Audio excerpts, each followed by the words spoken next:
Okay, so today we're going to go over something that's extremely basic. This is something that I was helping my folks with. Most of you probably helped mom at home. In my case, it was my father prepare dinner. We peel potatoes, peel vegetables. I'm going to show you a couple of tricks to prevent any incidences of injury and how to properly peel to make sure you have the best product possible. So we're going to start off with peeling an apple.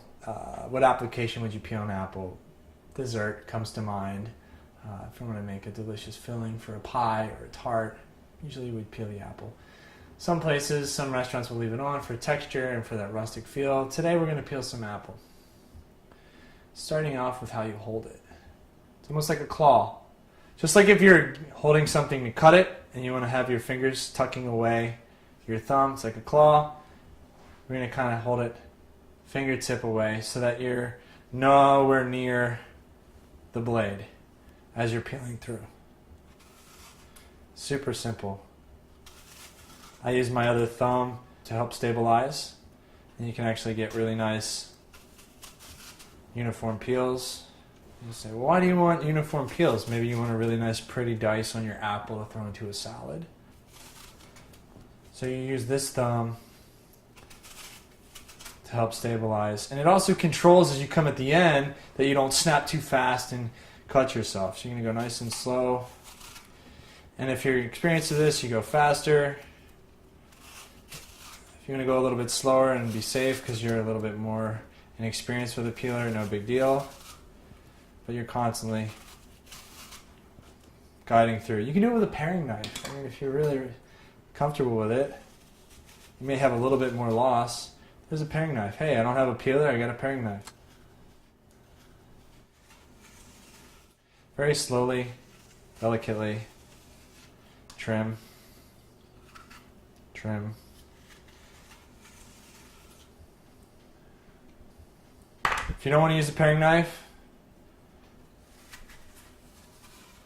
just slowly spin it around. Nice flat surface, you can put it down. Your apple's now ready for dicing or slicing, and that's how you peel an apple. Next up, we want to peel a potato. This is a little bit different. Maybe you want to peel your potatoes for cooking in water and making a potato puree or mashed potato. You know, I remember doing this with my pops years ago, helping him get ready to make mashed potato on Sundays. It's also what you'd probably hear about they made guys in prison do years ago, peeling potatoes and carrots. It's pretty simple. Boom, boom, boom, boom, boom. Right? You get to little spots like that you miss, go through. You're holding it here, once again, keep an eye. Fingertips, not the whole hand, manhandling and crushing it. Fingertips.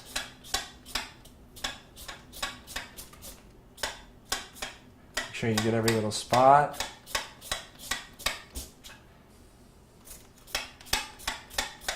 Peeling away. Getting all those little spots. Now we want to get the other side, so we're going to flip it around. And we come back and we see that there's these crevices. Not all potatoes are going to be exactly the same. They have some indentations. So we're going to very carefully come in and scoop that spot out where there's a little crevice. Trying not to lose too much of the potato. Then we've got that taken care of. We can go back to peeling. Once again, holding it. Careful now that it's been peeled, it's going to be a little bit slippery. And if it's something new to you, take your time. Go slow. You know, maybe you've got a peeler at the house that you've used hundreds of times. It may be a little dull. Take your time. Or go to the store and get a sharp peeler. Either way, whatever your comfort is. You know, when you're at home and you're cooking, making food for yourself or your family or your friends, there's no rush. There's no race. We have to race. We're in the restaurant business. Our job is to get things to you as quickly as possible and make sure it's delicious. Here, take your time. Oh, hey, there's a little black spot. Let's get rid of that guy. Cool? Very gentle if you're comfortable with that. Really fast if you're a show off, you know. If you're in the time trials for how to peel, this should be pretty straightforward for you. But for those of you that haven't done it before, always be careful. You're not manhandling it. You're not grabbing it. You're delicately holding it in your hand. Once you've got the skin removed on one side, be cautious. It's going to be a little slippery now.